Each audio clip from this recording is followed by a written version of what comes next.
Do you know that Data Vault 2.0 can help you with agility? My friend Scott Ambler, one of the founders of the Agile Manifesto, is here to share the benefits of both.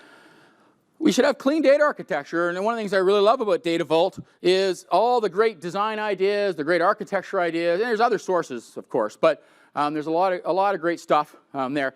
But the point I want to make is that it is far easier to work with clean architecture, with clean designs, with quality data, than it is to work with poor quality stuff. Probably not rocket science.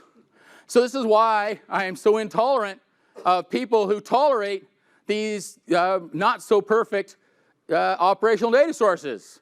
Fix the problem, right? So anyways, let's clean up our sources, because when we have clean data sources, we can work like that.